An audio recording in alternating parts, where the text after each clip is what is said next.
दुख दर्द भव के सब मिटे,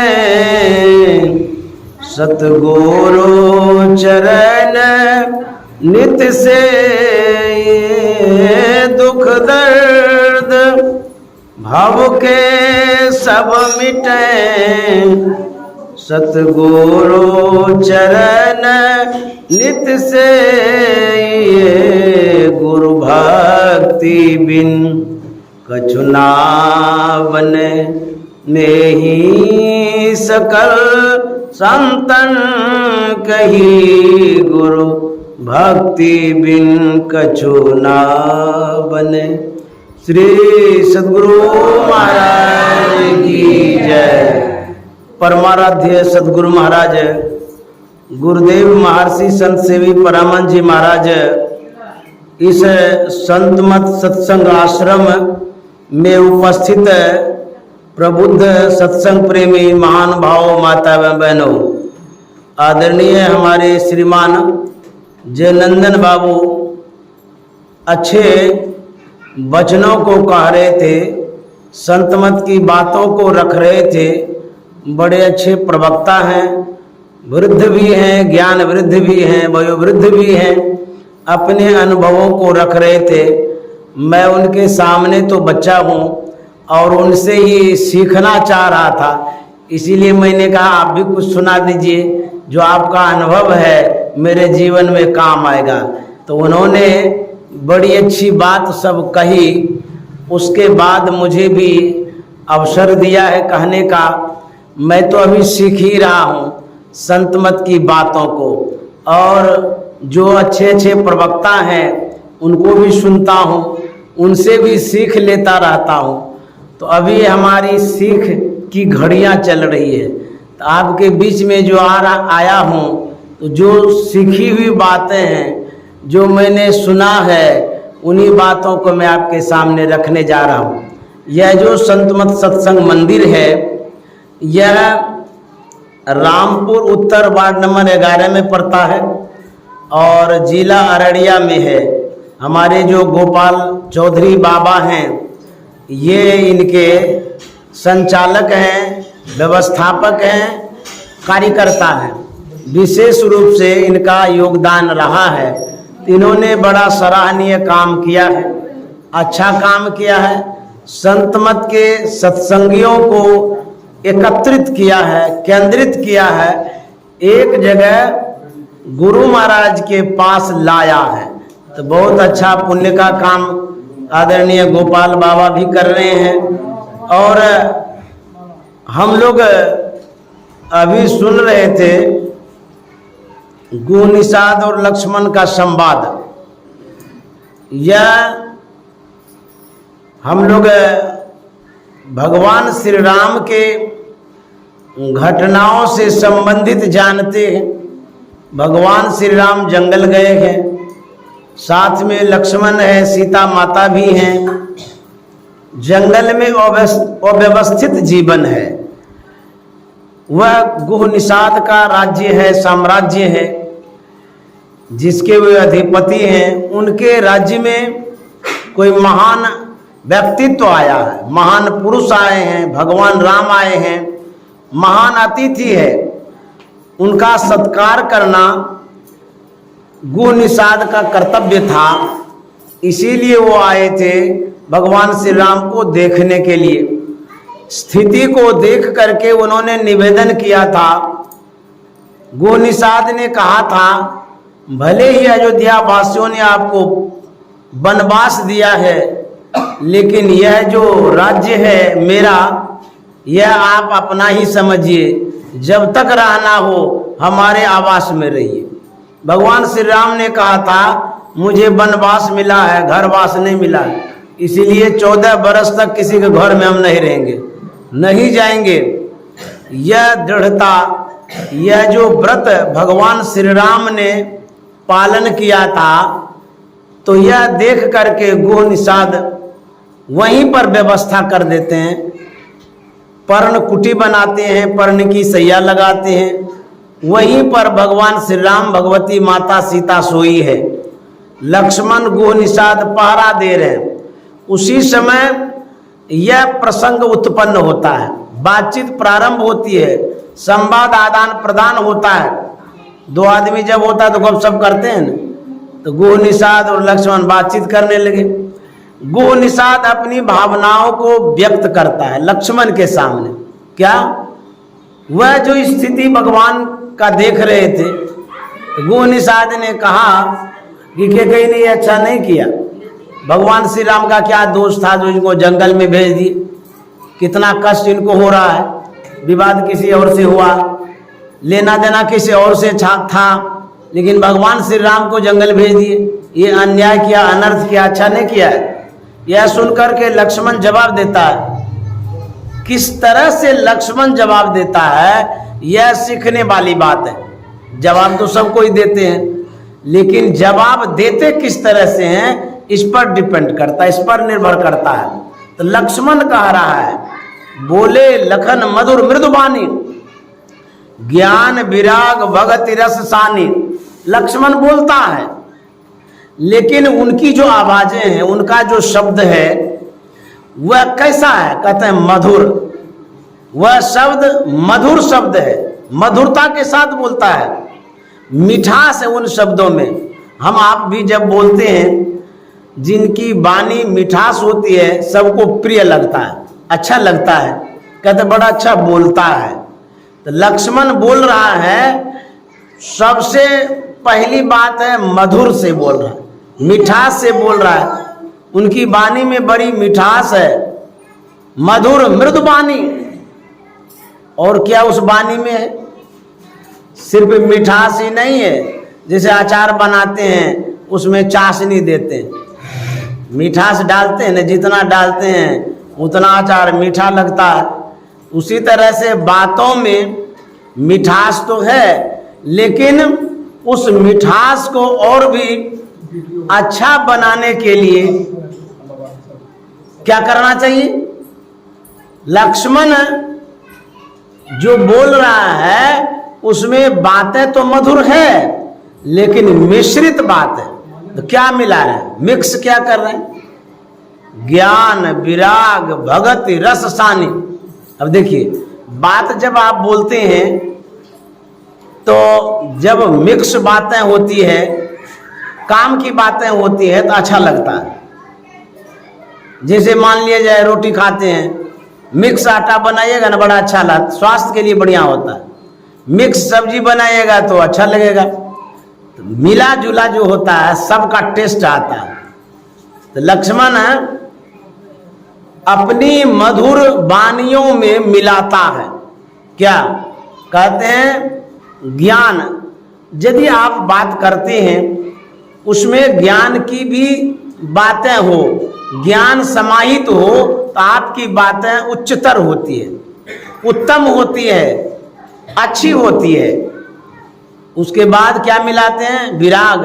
बात हो, वैराग्य की भी बात हो, एक रसता नहीं, समरसता वाली बात हो, मिली जुली बातें हो तो अच्छा होता है। ज्ञान विराग और क्या मिलाते हैं? भक्ति।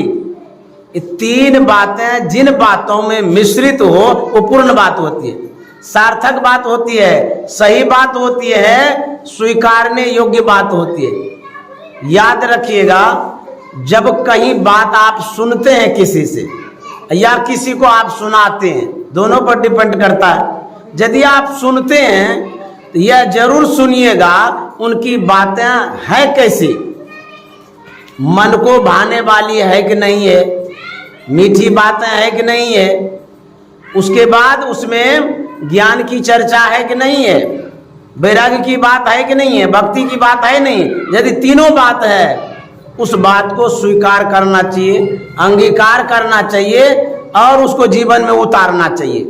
तो ज्ञान विराग भगति रस सानी बात लक्ष्मण बोले हैं। तब गुह निषाद और भी बातें व्यक्त करते हैं, बोलते हैं। तो लक्ष्मण ने कहा था, काहुन को सुख दुख कर दाता, निज कृत कर्म भोग सुनो भ्राता। हे भाई, कोई किसी को सुख और दुख देने वाला नहीं है। यदि सुख दुख जीवन में आता है अपने कर्मों के कारण ही, चाहे कोई भी व्यक्ति हो, उनका अपना निज कर्म हुआ है, उसी कारण से उसको सुख और दुख हुआ है। किस तरह से अपने कर्मों का फल भोगना पड़ता है वह एक कथा के माध्यम से बताना चाहूँगा। एक महात्मा थे, वो भिक्षान्न के लिए गए। एक गांव में गए थे, जिस दरवाजे पर गए वो आवाज लगाते हैं भिक्षाम देही। अंदर में अंतःपुर में एक बूढ़ी थी, बड़ी कंजूस और कर्कशा। वह आवाज सुन करके बाहर आती है, देखते हैं कि महात्मा है। बूढ़ी ने कहा कि क्या बात है, क्या कहना चाहते हैं? महात्मा ने कहा कि मैं भिक्षुक हूँ, कुछ भिक्षा चाहिए, इसी ख्याल से मैं आपके दरवाजे पर आया हूँ। बूढ़ी कहती कमा के खाया नहीं जाता, भीख मांग करके खाते हैं, इतना हट्टा कट्टा शरीर है, और कहता भिक्षा दीजिए, यहाँ कुछ नहीं मिलेगा, जाइए यहाँ से। कह करके वो अंदर चली गई। लेकिन जो महात्मा थे उनके मन में होता है कि कहाँ जाएंगे 17 दरवाजे पर, यहीं पर खड़े रहते हैं, और कभी तो द्रवेगी, दया करेगी तो देवे करेगी, तो वही खड़े रहे। फिर आवाज लगाते हैं भिक्षाम देही। वह बूढ़ी फिर आती है, कहते हैं आपको बोले नहीं यहाँ भिक्षा उक्षा नहीं मिलेगी, जाइए यहाँ से। आप क्या सोचते हैं मांगने से दे देंगे क्या? नहीं मिलेगी। फिर वो चली गई अंदर, फिर आवाज लगाते हैं भिक्षाम देही। तो बूढ़ी के मन में क्रोध हो जाता है, आवेश में आ जाती है। वह महात्मा के पास आकर के कहती है कि आप भिक्षा लेके ही जाएंगे? बोले हाँ, कहाँ जाएंगे, दे ही दीजिए। कोई भी व्यक्ति जब क्रोधित होता है, क्रोध का आहार है बुद्धि को खाना, याद रखिएगा। जैसे आप रोटी भात खाते हैं ना, गाय भैंस का अलग अलग खाना पीना है ना, बकरी घोड़ा सब अलग अलग खाता है ना। क्रोध क्या खाता है? क्रोध का भोजने है बुद्धि। अब लीजिए, जो जो क्रोध करते हैं और सब खिला दीजिए बुद्धि को, बचेगा क्या? दुर्बुद्धि, बुद्धि नहीं रहेगी। जब क्रोध खा ही जाएगा सब बुद्धि को, फिर तो दुर्बुद्धि हो जाएगी। आपके पास तो सोचने की शक्ति ही नहीं रहेगी, क्षमता ही नहीं रहेगी, तब क्या करेंगे? बुद्धिहीनता वाला काम करेंगे। क्रोध उत्पन्न होने से बूढ़ी की बुद्धि मारी चली गई। क्रोध में वो जाती है अंदर, आटे में विष मिलाती है और वह रोटी बनाती है। बूढ़ी के मन में होता न रहेगी बांस न बाजेगी बांसुरी, ये जिद करके रखा है, कहता लेके ही जाएंगे, लेके ही जाएंगे, रोटी दे ही देते हैं, कामे तमाम हो जाएगा। बूढ़ी गुस्सा में महात्मा को मारने के ख्याल से विष मिला के रोटी बना दी। वह गई महात्मा के पास, बोले कि आप भिक्षा लेकर के ही जाएंगे तो ले ही लीजिए। महात्मा जी बड़े हर्ष के साथ आगे पात्र बढ़ाता है, उसमें रोटी लेते हैं, खुशी खुशी जाते हैं।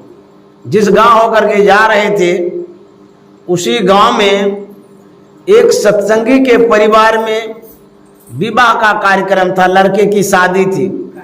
देखिए, मारने वाले के पास 2 हाथ न है, लेकिन बचाने वाले के पास 1000 हाथ है। मारने वाले के पास साधारण सी बुद्धि है, और जो बचाने वाले परमात्मा हैं उनके पास अद्भुत बुद्धियां हैं। वो कैसे बचाएंगे वो तो उसी का हिसाब गणित है, हम लोग नहीं जानते हैं। जा रहे थे, जो सत्संगी था उनकी नजर महात्मा पर पड़ी, बड़ा खुश हुआ, अरे आज हमारे लड़के की शादी है, महात्मा जी जा रहे हैं।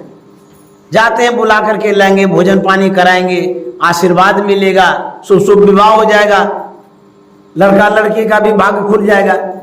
उसी ख्याल से वो दौड़ते हुए आया, महात्मा के सामने हाथ जोड़ता है कि महाराज आज मेरे बेटे की शादी है, संजोग से आप इस होकर के गुजर रहे थे। देखिए क्या कृपा होती है भगवान की, आपके जैसे महापुरुष का दर्शन हुआ। मैं आपसे निवेदन करता हूँ, आग्रह करता हूँ, आप हमारे घर पर चलें और भंडारा भी करें और ढेर सारा दान दक्षिणा भी देंगे खुशी में। महात्मा ने कहा देखो जी, हमको तो भिक्षा में रोटी मिल गई है, अब अतिरिक्त हम क्या करेंगे, और खा लेंगे तो रोटी बच जाएगी, खराब हो जाएगा, इसीलिए हम नहीं जाएंगे।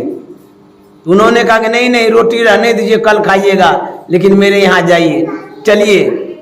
देखिए संत महात्मा जो होते हैं बड़े दयालु होते हैं, द्रव जाते हैं, दया कर देते हैं। तो प्रसन्न हो गए उनकी प्रार्थना पर, तो सोचे कि चलो कल ही खा लेंगे, क्या है, जब इतना आग्रह कर रहा है तो चले जाते हैं। चले गए, खूब बढ़िया से खिलाया पिलाया गया, खुशी में दान दक्षिणा भी ढेर दिया गया। वह लेकर के महात्मा आ रहे थे, आते आते रात हो गई।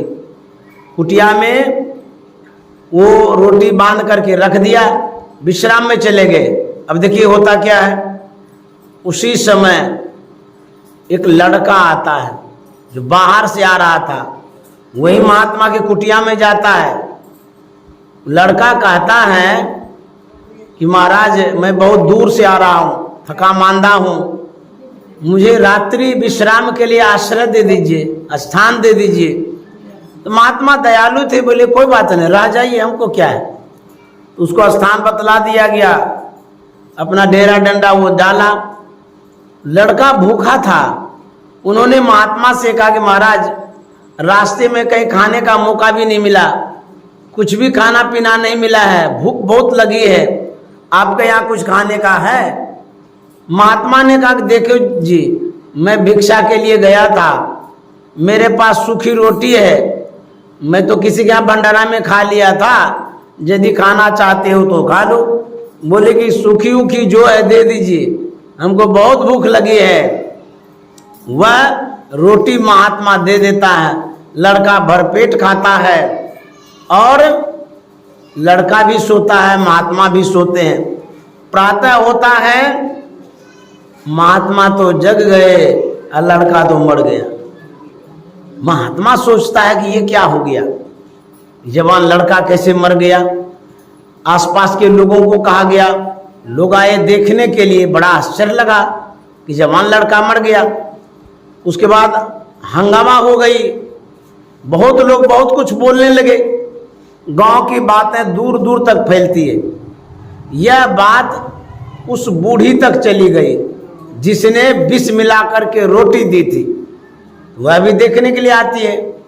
बड़ी भीड़ थी, उसको चीर करके भीतर जाती है।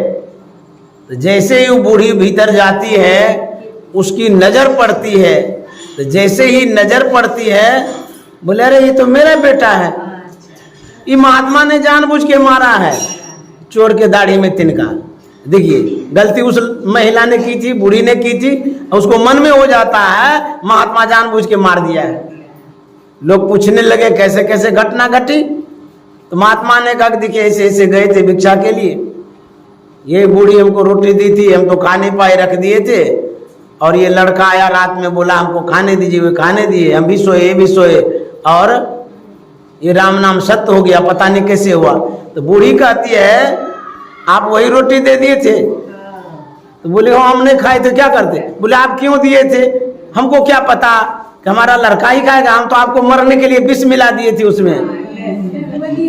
कर भला होवे भला, करके भला ही देख ले, कर बुरा होवे बुरा, करके बुरा ही देख ले। आप जो सोचते हैं आपसे विशेष सोच परमात्मा की होती है। आप जो गड्ढा खोदते हैं दूसरे के लिए, वो गड्ढा आपके लिए ही है, लेकिन कब गिरेंगे कैसे गिरेंगे उस समय बताएगा। उसी तरह से संत महात्मा कहते हैं यदि आप भला नहीं कर पाते हैं किसी का बुरा मत करिए, एक दिन बुरा आपका होगा। भला करना चाहते हैं तो अच्छी बात है, करते रहिए। जो कर्म है, हम जो कर्म करते हैं इसका परिणाम मिलता है, फल मिलता है। यदि अच्छी भावना से कर्म करते हैं, शुभ कर्म करते हैं, अच्छा कर्म करते हैं, इसका परिणाम भी अच्छा मिलता है। आप यदि बबूल के पेड़ को बोएंगे तो आम मिलेगा, वो तो कांटा मिलेगा। आम के पेड़ को बोइएगा तो आम मिलेगा। उसी तरह से जो हम कर्म करते हैं इस कर्म का फल मिलता है। सुबह से लेकर के शाम तक कर्म करते हैं, रात में तो सो ही जाते हैं, उस कर्म का तो कोई पता ही नहीं चलता है। जागृत अवस्था वाला जो काम होता है उसी का वैल्यू है। जब से आंख खुलती है और जब तक ये आंख बंद नहीं होती है कुछ न कुछ करते हैं।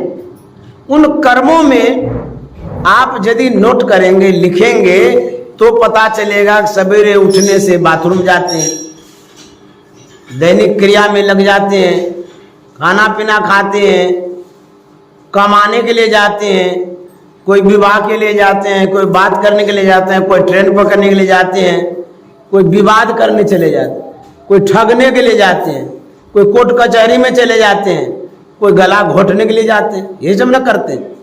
कोई पुण्य करते हैं और कोई पाप करने में लगे रहते हैं। तो जो पाप करता है उसका जो परिणाम है दुखदायी होता है। जब भीष्म पितामह सरसैया पर पड़ा हुआ था तो पितामह ने भगवान श्री कृष्ण से पूछा था कि भगवान, जो मैं सरसैया पर पड़ा हुआ हूं, यह जो परिणाम देख रहा हूं, ये किस कर्म का परिणाम है, किस पाप का परिणाम है, ये मुझे तो पता नहीं है। मैं 100 वर्षों का ध्यान करता हूं, ख्याल करता हूं, तो मुझे लगता है कि 100 वर्षों में ऐसा पाप मैंने नहीं किया जो कि सरसैया पर पड़ा रहा हूं। कब का ये फल है सो बतलाइए। भगवान श्री कृष्ण ने कहा, आप 100 वर्ष की बात करते हैं, 100 वर्ष के पूर्व आप राजा थे, सवारी करते हुए जा रहे थे, रास्ते में सांप मिला, उसको फेंक दिए बबुल के गाछ पर, पूरा उसके शरीर में कांटा चुभ गया। वो जो कर्म आपसे हुआ वही कर्म का फल अभी मिल रहा है। मुझे कितना पीछा करता है कर्म, बहुत जन्म तक कर्म पीछा करता है। इसीलिए गुरु महाराज जब शरीर छोड़ रहे थे उस समय उन्होंने कहा, सुकृत कर ले, नाम सुमर ले, हो जाने कल की, जगत में खबर नहीं पल की। शुभ कर्मों को कर लीजिए। तो सबसे बड़ा शुभ कर्म क्या है? कोई दान करते हैं, कोई परोपकार करते हैं, कोई वस्त्र दान करते हैं, कोई पूजा करते हैं, कोई गाय को गुड़ खिलाते हैं, इस तरह से शुभ कर्म समझते हैं।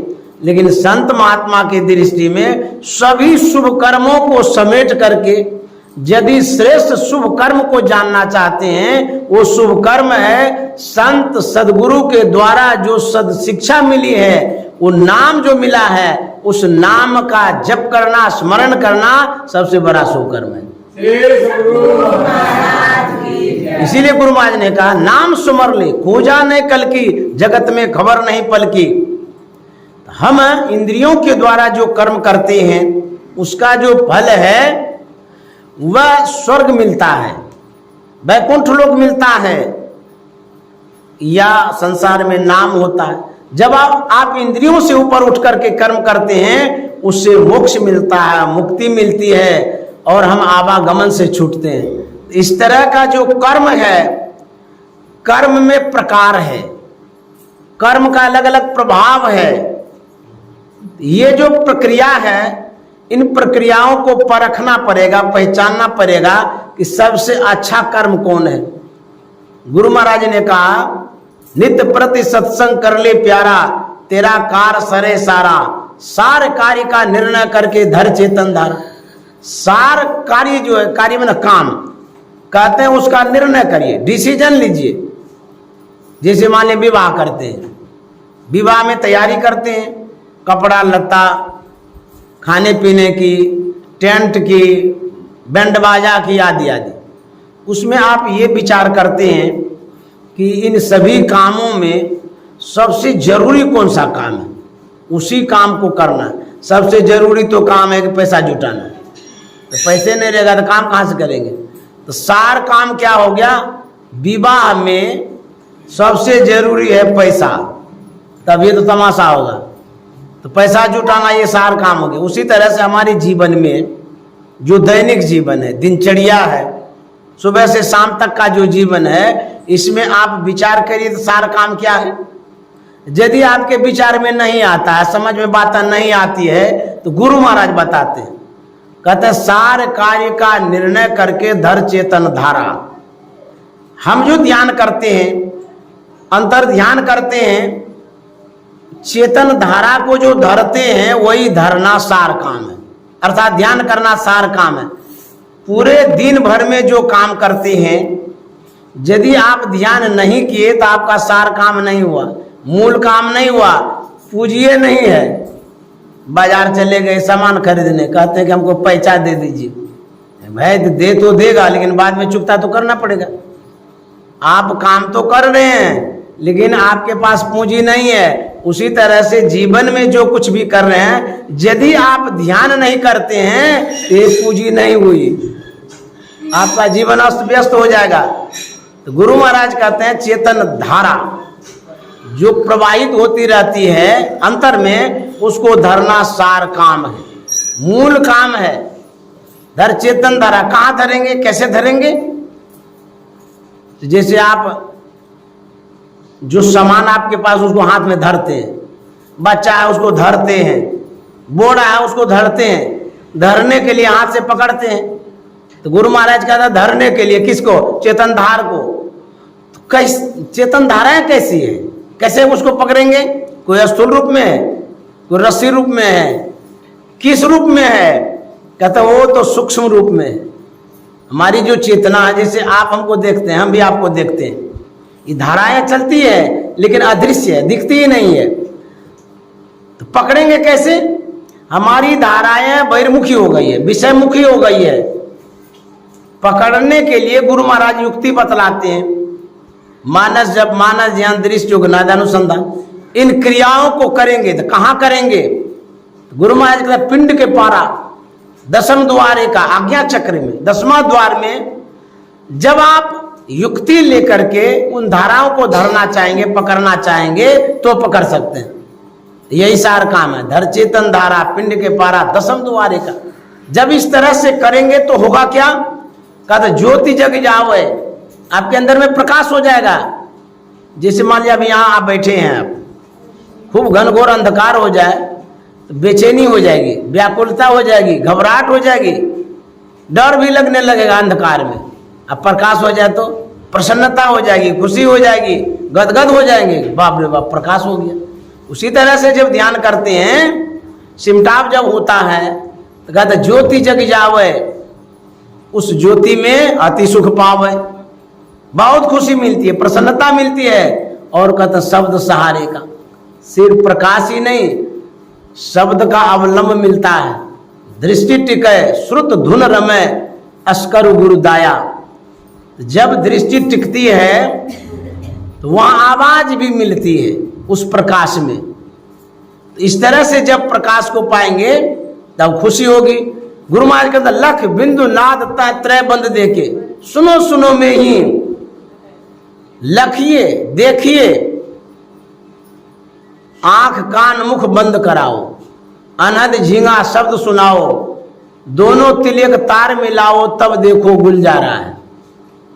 यही त्रयबंध है।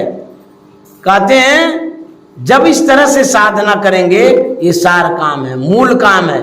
यही जो कर्म है, यही श्रेष्ठ कर्म है इस दुनिया में। क्योंकि जो आप कर्म करते हैं, भौतिक कर्म, शरीर सुख का कर्म, तो जब तक शरीर है तब तक आपको सुख देगा, और शरीर छूटने के बाद यह जो कर्म है, भौतिक कर्म, शरीर सुख वाला कर्म, ये कर्म आपको आगे ऊर्ध्वगमन नहीं करेगा, आपको स्वर्ग और मोक्ष नहीं दिलाएगा। जब आप ध्यान करते हैं, सत्संग करते हैं, इन्हीं कर्मों के द्वारा आपका जीवन डेवलप करेगा। आप इस मनुष्य शरीर से डेवलप करके फिर पुनः शरीर में, मनुष्य शरीर में जाएंगे। इसीलिए ध्यान की आवश्यकता है। तो यही गुरु महाराज ने कहा सुकृत कर ले, शुभ कर्मों को कर लीजिए। गुह निषाद लक्ष्मण कह रहे थे कि मोह निशा सब सोवनिहारा, देखिए सपन अनेक प्रकारा। मोह कहते हैं आसक्ति को, लगाव को, अज्ञानता को, जुड़ाव को, राग को कहते हैं मोह। जैसे किसी वस्तु से आप चिपके रहते हैं, जैसे मोबाइल है, मोबाइल को तो छोड़ना ही नहीं चाहते, इसको राग कहते हैं, मोह कहते हैं, आसक्ति। तो मोह क्या है? मोह सकल व्याधिन कर मूला, ते पुण्य उपजय बहुसूला। ये आसक्ति जो है दुख का कारण है। लेकिन कुछ आसक्तियां अच्छी होती है, जैसे आप अभी जो बैठे हैं सत्संग में, आसक्ति के कारण। क्यों? आसक्ति में स्नेह होता है, प्रेम होता है, ये लगाव के कारण आए ना, पर्यायवाची शब्द है, सब जुड़ा हुआ एक दूसरे से। मोह नहीं रहेगा तो कुछ नहीं करिएगा, आसक्ति नहीं रहेगी तो कुछ नहीं हो सकता आपसे। सदगुरु में आसक्ति, सत्संग में आसक्ति, साधना में आसक्ति, ये जो राग है, आसक्ति है, जरूरी वाला है। एक जड़ वाला आसक्ति होती है, एक चेतन वाला आसक्ति है, एक अज्ञानता वाला आसक्ति है जो दुखदायी है, एक ज्ञान वाला आसक्ति है जो सुखदायी है। तो प्रेम और अनुराग दोनों का समन्वय है, मिला जुला है। यदि राग नहीं रहे तो प्रेम नहीं होगा, प्रेम नहीं रहे तो राग नहीं होगा, दोनों तो एक के साथ रहता है। लेकिन कैसा राग, कैसा प्रेम, कैसी आसक्ति, इस पर डिपेंड करता है। सदगुरु में यदि राग है, मोह है, ये बहुत अच्छा है। तुलसीदास जी महाराज ने कहा है, तुलसी ममता राम सौ, समता सब संसार, राग न रोष न दोष दुख, दास भय भव पार। तुलसीदास जी महाराज कहते हैं ममता रखिए। किससे रखिए? कहते राम से, निज काम से, प्रभु नाम से, और समता सब संसार, पूरा संसार जो है उसमें समता रखिए, और भगवान से ममता रखिए। हम लोग उल्टे करते हैं, ममता रखते हैं संसार से और समता रखते हैं सदगुरु से, उलट फेर वाला काम करते। बेटी से ममता, बेटा से ममता, पति से ममता, पत्नी से ममता, संपत्ति से ममता, घर परिवार से ममता रखते हैं। कहते नहीं, उनसे ममता मत रखो, भगवान से ममता रखो, गुरु महाराज से ममता रखो। तब क्या होगा? दास भय भव पार, तब भव सागर से पार हो सकते हैं, नहीं तो नहीं हो सकते हैं। तो लक्ष्मण कहता है अज्ञान की रात्रि में सब सोया हुआ है। देखिए रात्रि कैसी है, अभी जो रात्रि होगी ये अलग रात्रि है, एक रात्रि अज्ञानता वाली, उसमें अलग सोते हैं, इसमें अलग सोते हैं। ये जो रात्रि है जिसमें हम सोते हैं, जिसमें शरीर को सुलाते हैं, हम क्या सोएंगे? शरीर को सुलाते हैं। ये रात्रि जो है ये भौतिक रात्रि है, शरीर सुख की रात्रि है, समझ गए? ये रात्रि अलग है, अज्ञानता वाला रात्रि वो अलग है। तो कहते हैं मोह रूपी रात्रि में सब सोया हुआ, आसक्ति रूपी रात्रि में सब सोया हुआ है। कहते हैं मोह में सब सोया हुआ है, मोह निशा सब शोभनिहारा। और देखिए सपन अनेक प्रकारा, जो देखते हैं आंख से ये सपने हैं, सब झूठे हैं। झूठे कैसे?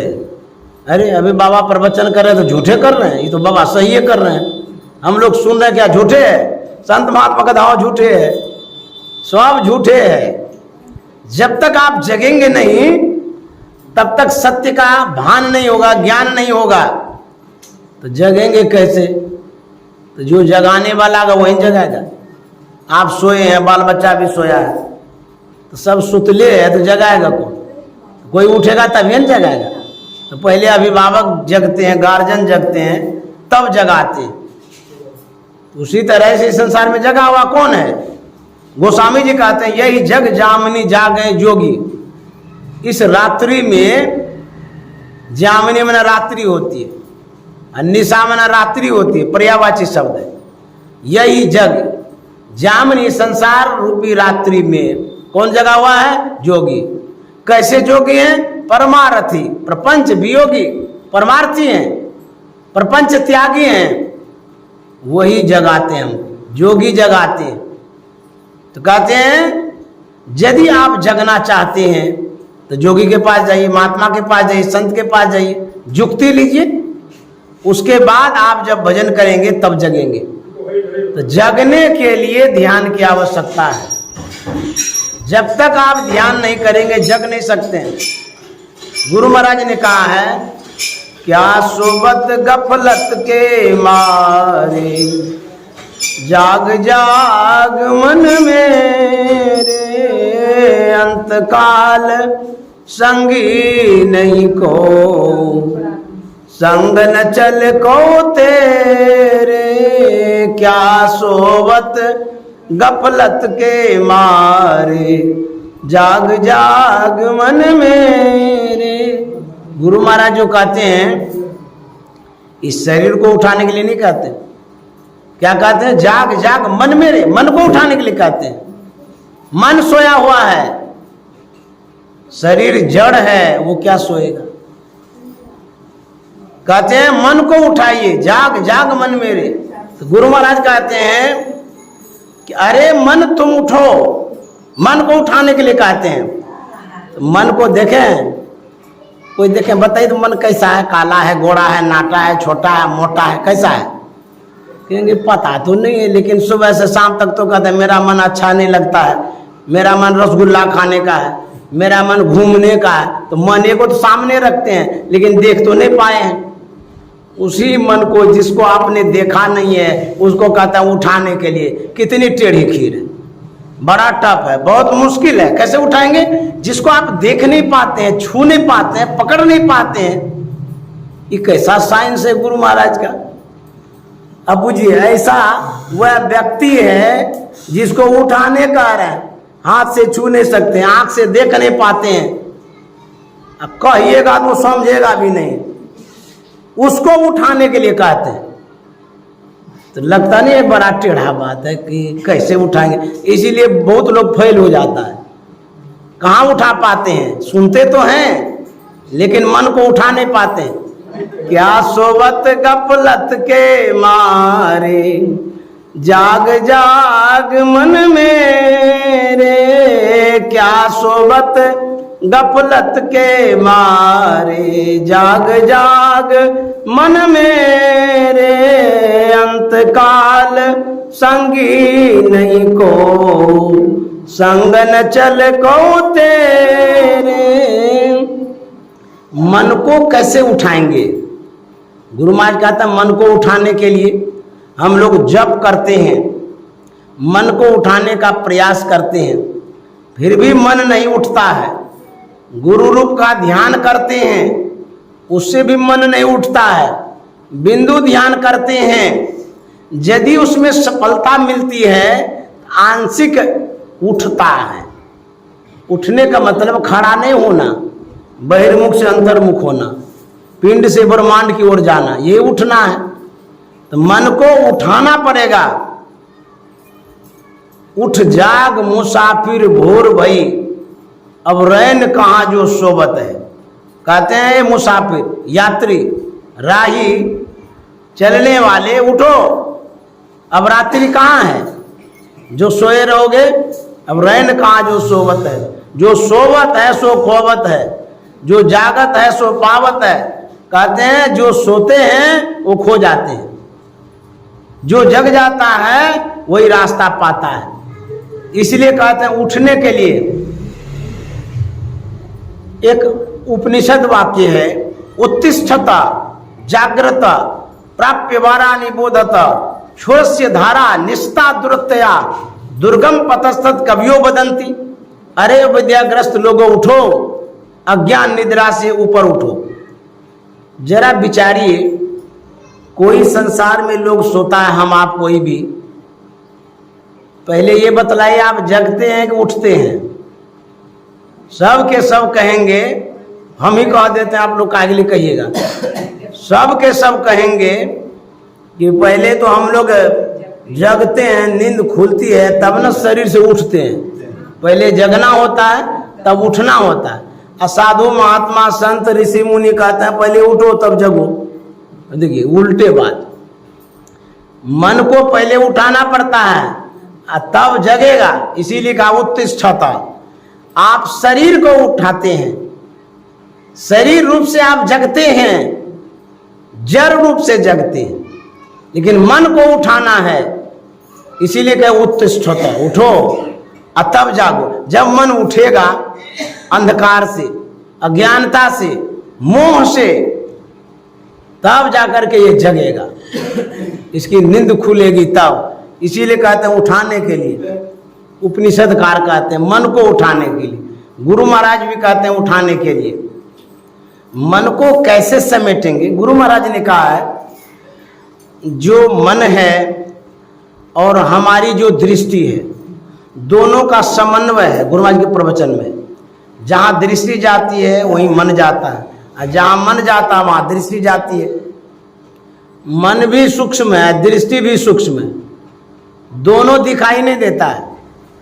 तो जब दृष्टि का सिमटाव करेंगे तो मन का सिमटाव होगा। आखिर मन जाता कहाँ है? मन किस में जाकर के मोटा हो गया, फैल गया है? तो कहते हैं मन जो है, जिस चीज को आप आंख से देखते हैं, क्योंकि दोनों का संबंध है ना मन और दृष्टि का, तो दृष्टि से देखते हैं, तो दृष्टि से किसी रूप को देखते हैं, A to Z। जिस रूप को आप देखते हैं वही मन जाता है, और किसी किसी रूप में मन फंस जाता है, बज जाता है। जैसे बिग बाजार में जाते हैं, बड़का मार्केट जो लगा हुआ रहता है विदेशियों का, बड़ा बड़ा सामान आप देखते हैं, अच्छा अच्छा सामान देखते हैं, वह देख करके किसी वस्तु को आप पसंद करते हैं, ये बड़ा अच्छा सामान, ये ले लेते तो अच्छा रहता है। तो जिनको आप आंख से पसंद करते हैं उसमें मन फंसता है, बजता है। तो कहते हैं ये जो मन बजता है उसमें कहिए वो सो गया, समझिए। जैसे उठाने के लिए जब कहते हैं तो वो जिस रूप में मन फंसता है वो सो गया, फंस गया, पसर गया। ये संत महात्मा का समझाने का तरीका है कि मन सो गया है। कभी कभी तो कहते हैं मन पसर गया है, मन फंस गया है, विषयों में अटक गया है, तो यही सोना है। तो मन जो पसरा हुआ है, विषयों में है, वहीं से आपको समेटना पड़ेगा। कबीर साहब ने कहा है यह मन कैसा है? कहते हैं यह हाथी के समान मोटा है, भक्ति द्वारा सांकरा, राई दस में भाव, मन रावत हो रहा, कैसे हो समाव। ये इतना मोटा हो गया है, इसको घुसाना बड़ा मुश्किल है। कहाँ? भक्ति के मार्ग में, अंतर में, भीतर में बड़ा टफ है। ये मोटा कैसे हो गया? हाथी की संज्ञा इसको कैसे मिल गई? मनोमत गजेंद्रस्य विश्वोद्यानचारिण नियामन समर्थो यंग निनादो निशितांकुश। ये मन जो है मद मस्त हाथी के समान है। कहाँ रहता है, क्या खाता है? उपनिषदकार कहते हैं विषय रूपी बगीचा में रहता है। किसी आदमी को मिष्टान्न के दुकान पर रख दीजिए, उसको बोलिए कि मन माना तुम 6 महीना तक खाओ, और देखिएगा 6 महीना में कोठी हो जाएगा, मोटा हो जाएगा, पेट बढ़ जाएगा बहुत। ये जो मन है विषय रूपी बगीचा में स्वतंत्र रूप से खाता है। तो क्या गो विषय? 5 गो है, रूप रस गंध स्पर्श और शब्द। 5 तो विषय है, लेकिन उस विषय में विषय कितना समाहित है? जैसे रूप है, क्या रूप या केठो है? आप सुबह से शाम तक जो कुछ भी देखते हैं, चाहे वो कपड़ा हो, मोबाइल हो, घर हो, किताब हो, कलम हो, कुछ भी, आकाश हो, पाताल हो, जो दिखाई देता सब रूप है। तो रूप एक विषय है, लेकिन वो सागर के समान है, ढेरी चीज है उसमें, एक से एक रूप है। जितना आकार प्रकार है, आंख से जो दिखाई देता इतना ही मान लीजिए सब रूप है, जिसको आप देखते हैं। इस रूपों में मन फंसता है। रूप जिसे मान लीजिए भोजन आप करते हैं, भोजन क्या एक ही चीज होता है? भोजन में दाल भात सब्जी रसगुल्ला टिकड़ी गुलजामुन हजारों प्रकार होता है। उसी तरह से विषय एक है रूप, लेकिन रूप बहुत तरह का रूप है। कोई रूप सुंदर है, कोई असुंदर है, कोई गुरु का रूप है, कोई दुर्गा का रूप है, कोई घर का रूप है, ईटा का रूप है, मकान का रूप, सब रूप है। उसी रूप में ये मन जो जाता है, जहाँ जहाँ इसको अच्छा लगता है वहाँ वहाँ एक्सेप्ट करता है, स्वीकार करता है, अंगीकार कर लेता है, उसी में ये बजता है। तो बजता है तो पसरता है। जैसे माँ मिठाई की दुकान में आप गए, एक रसगुल्ला आप देखे, आगे जब बढ़े तो टिकड़ी भी दिखाई दिया, जहाँ जहाँ जो दिखाई दिया वहाँ जा करके खाने लगे। उसी तरह से ये मन जो है ना पसरते रहता है, आगे बढ़ते रहता है, पसरते रहता है। आप गए थे दिल्ली, होटल में ठहरे, बढ़िया व्यवस्था थी, वहाँ खाए पिए मौज किए, आराम किए, घर आ गए। घर तो आ गए, लेकिन उनकी बातें, जो दिल्ली होटल की बातें हैं, उनको आप याद करते, बाप रे बाप क्या वहाँ व्यवस्था थी, बड़ा अच्छा लग रहा था। आंख में दिखने लग जाता है कि वहाँ पर ऐसा होटल था, वहाँ पर ऐसा खाना था, ये व्यवस्था थी, होता है ना ऐसा। तो एक रूप में आपका मन इतना दौड़ता रहता है। कितना बार बम्बई गए, मद्रास गए, किनसे मिले, कितनी बातें हुई, सुबह से शाम तक हुई, इतना जो मन वो झड़ाता रहता है। तो जब आंख बंद करते हैं ध्यान करने के लिए तो कहते मन ही नहीं लगता है, भागता है। तो मन को पहले कहाँ भगा के ले गए थे, सो बताइए, किसकी गलती है? आप ही तो भगा के ले गए थे, गोप में, मिलने में, जो काम किए सब में। तो कहेंगे क्या ये सब काम छोड़ देना चाहिए, ये तो संसारिक काम है, करना ही पड़ेगा। तो गुरु महाराज कहते हैं करिए, जो जरूरी वाला है उसमें आप लगे रहिए, कोई बात नहीं है, लेकिन अनावश्यक गप नहीं कीजिए, अनावश्यक घूमिए फिरिए नहीं, अनावश्यक इस आंख से कुछ मत देखिए। जो जरूरी वाला है देख लिए, उसके बाद आंख बंद कर लीजिए। कागज इसमें स्टोर होगा, जमा होगा, ये वीडियो रिकॉर्ड होता है। आंख से जो देखते हैं ना, जब आंख खुलती है, ये आंख से रिकॉर्ड होता है वीडियो। जो आप देखते हैं सब इसमें स्टोर होता है, जमा होता है। तो जितना आप जमा करते हैं देख करके, उतना मन फंसता है। जितना आप सुनते हैं उतना मन फंसता है। तो जब कोई मोटा हो जाता है,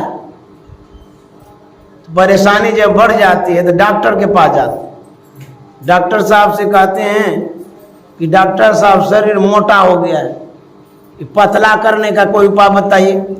तो डॉक्टर साहब कहता ट्रेडमिल पर दौड़िए, मशीन एक होता है दौड़ने वाला, शहर वाले लोग रखते हैं ट्रेडमिल मशीन, उसको कहते। अथवा खूब टहलिए, योगा करिए, आसन करिए। कहेगा कि खीरा खाइए, पेट कम होगा, कैलोरी बढ़ जाता है ना, पेट बढ़ जाता है। तो कहते हैं खीरा खाइए, सत्तू खाइए, कम कैलोरी वाला भोजन करिए, तो मोटापा कम हो जाएगी। परहेज रखिएगा तो कहेंगे बाबा ये मन को पतला करने का क्या उपाय? ये तो हुआ कि शरीर को पतला हम करेंगे। तो शरीर को पतला करने के लिए डॉक्टर के पास जाते हैं, अब मन को पतला करने के लिए सदगुरु के पास जाना होगा। तो क्या बतलाते हैं? कहते हैं, गुरु महाराज कह रहे हैं कि यदि मन को पतला करना चाहते हैं, इसका आहार कम करिए, भोजन कम करिए। तो क्या करना है? गुरु महाराज कहते हैं सबसे पहले इस मन को मंत्र पर ले जाइए, मंत्र जपने के लिए इसको कहिए। जब ये मंत्र जपेगा, इसका आहार अपने कम होगा। क्यों? जब जपने लगिएगा तो भोजन करने जाएगा? तो कैसे जाएगा?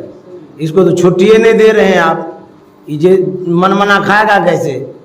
जो ध्यान नहीं करता है उसका मन बहुत मोटा हो जाता है। क्यों? वो समेटता ही नहीं है, आहार बंदे नहीं करता है। रसगुल्ला खाता है, परोठा खाता है, खीर खाता है, मीठा मीठा चीज खाते रहता है, कोई परहेजे नहीं है। यदि गुरु महाराज के पास जाते हैं तो गुरु महाराज कहते हैं ये जो मानस जप है, ये खीरा के सब, ये जो आहार तो देना पड़ेगा। मन को जो है ना बिना खिलाए रख नहीं सकते, चाहे वो विषय खाए कि निर्विषय खाए, चाहे बाहर का चीज खाएगा अंदर का चीज का खिलाना तो पड़ेगा। तो जैसे जीने के लिए आपको खीरा खाना पड़ेगा, नींबू पानी पीना पड़ेगा, चना का सत्तू लेना पड़ेगा जिसमें कम कैलोरी है, कम फैट होगा। उसी तरह से जब मानस जप करेंगे, इसका आहार बाहर वाला कम हो जाएगा, ज़्यादा फैट वाला। मानस ध्यान जब करेंगे, जितना दुनिया का रूप है सब छूटेगा, ये गुरु रूप में लगेगा।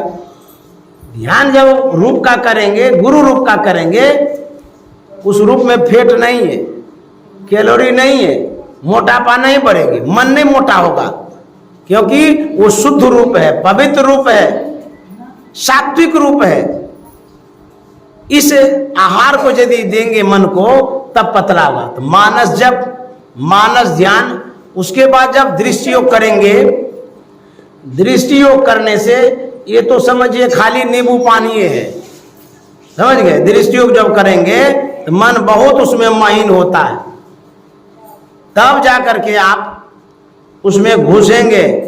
जो दरवाजा मोटा है भक्ति का मार्ग, उसमें तब प्रवेश करेंगे। इस तरह से मन को विषय से निर्विषय की ओर ले जाएंगे।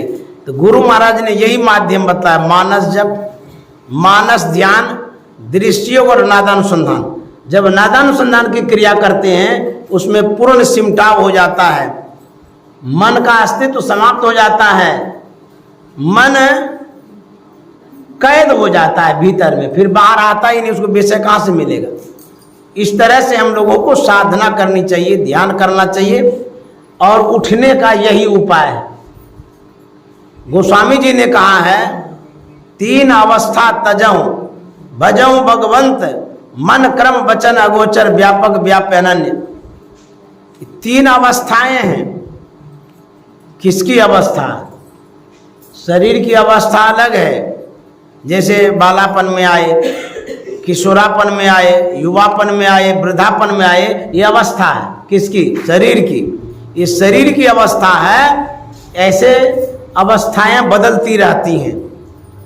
जागृत, स्वप्न, सुषुप्ति, ये किसकी अवस्था है? कहते ये जीव की अवस्था है, हमारी अवस्था है। जो आत्मा है इसकी अवस्था है। हम रोज 3 अवस्थाओं में आते जाते रहते हैं। अभी जगे हुए हैं, आंख में हैं अभी, जब सो जाएंगे तो कंठ में चले जाएंगे, उसके बाद और गहरी नींद में जाएंगे तो हृदय में चले जाएंगे। आंख में जब आप रहते हैं तो संसार में रहते हैं, जैसे अभी आप ताक रहे हैं, देख रहे हैं, संसार न है ये।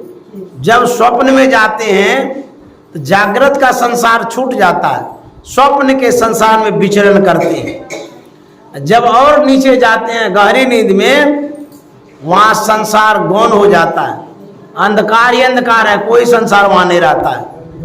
घोर अज्ञानता में चले जाते हैं, फिर उठते हैं, आंख तक तो आते हैं लेकिन फिर संसारे में चले जाते हैं। तो गोस्वामी जी कहते हैं इस आंख से ऊपर उठिए, आज्ञा चक्र में चलिए, वहां जब जाएंगे तब आप पूरी तरह से उठेंगे, जगेंगे। अन्यथा आंख तक जब रहेंगे ये जगना नहीं हुआ। इसी से हम लोगों को समझ में आना चाहिए कि मन को उठाने के लिए हम लोगों को साधना करनी है, ध्यान करना है। तो आप लोग इस तरह से ध्यान करिए, सत्संग करिए। और हमें जो ये गोपाल बाबा ने बुलाया, इन्हें मैं बहुत साधुवाद देता हूँ। मैं आज सुबह जाने वाला था, लेकिन इन्होंने विशेष आग्रह किया, कहा कि एक बार यहाँ आ जाइए सत्संग के लिए। मैं इस एरिया के लिए, क्षेत्र के लिए अनभिज्ञ हूँ, क्योंकि मैं ये पहली बार यहाँ आया हूँ। इधर मेरा प्रोग्राम उतना नहीं होता है, और बाबा लोग आते रहते हैं। ये तो भाग्य से आ गया, और गुरु महाराज कैसे संजोग बैठा दिए थे, यहाँ तक आ गया। तो यहाँ तक मैंने देख लिया, यहाँ के लोग बड़े अच्छे हैं, पुराने सत्संगी हैं, साधक हैं, अच्छा से ध्यान भजन करते हैं, और इतनी गहराई में आप हैं, मुझे पता नहीं था, आज पता चला। आप लोग सुनना चाहते हैं साधना संबंधी बात, जैसा कि हमारे जो ये जय नंदन बाबू हैं, उन्होंने कहा कि इस विषय में कहिए। तो मुझे जो आ रहा था मैंने कहा, और जो आप लोग सुन चुके हैं बड़े बड़े महात्माओं से, उतनी गहराई मेरे पास नहीं है। जो किताबी ज्ञान है उसी आधार पर मैं कह देता हूँ, और वही मैं कह रहा था। मन करता हूँ, प्रणाम करता हूँ आप जैसे श्रोताओं को। और ये बड़ा अच्छा आश्रम है, इसका विकास हो, उन्नति हो, गुरु महाराज की कृपा हो, ऐसे ही सत्संग भजन होते रहे। इन्हीं शब्दों के साथ वाणी में विराम। श्री सद्गुरु